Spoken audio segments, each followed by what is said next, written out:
Hello, good morning mga bossing. Ito po, ipapakita ko po sa inyo ang isa sa pinakamadalas po naming nagagawang dashboard. Ay isang Toyota Camry dashboard. Makikita nyo po dito na sobrang nag-crack na talaga. Dahil sa sobrang init ng panahon, grabe, ganito ang nangyayari sa mga dashboard at steering wheel natin. Ito mga bossing, konting pasilip kung paano natin to gagawin. Let's go! O ganun pa rin mga boss, so kailangan pa rin po natin tanggalin ito pong sticky na rubberized ng stock ng Toyota Camry. So pagkatapos nun mga bossing, kailangan po linisin natin or lihain po talaga natin ng sobrang linis talaga. Para walang maging problema pag nilagyan na natin ng leather. Let's go! Ito na agad mga boss, natapos na rin po agad natin itong dashboard. Pati po ang SRS airbag mga bossing, wag po kayong mag-alala dahil may babalik din po natin yan. Dahil ang gawa po ng Noy Upholstery hanggat maaari ay back to stock talaga. Kapag ibabalik naman po natin ang dashboard ng ating boss, kailangan 2 or 3 tao ang magtutulong-tulong pag pinasok ito.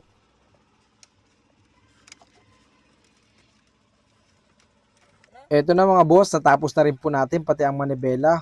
Pasensya na mga bossing, hindi po natin nakuha ng video ang before nito. Para ipakita ko sana sa inyo mga boss kung gaano kaganda ang kinalabasan. After 3 hours na proseso mga bossing, ang kaninang sobrang crack na dashboard, napalitan na ng quality at napakagandang leather. Hello mga boss, hindi nyo na po kailangan pang pumila or pumunta sa ibang mga shop dahil nag-home service po kami around Metro Manila. Salamat po ulit mga bossing, tawag lang po kayo sa number na nasa screen. Let's go! Noy Upholstery Service.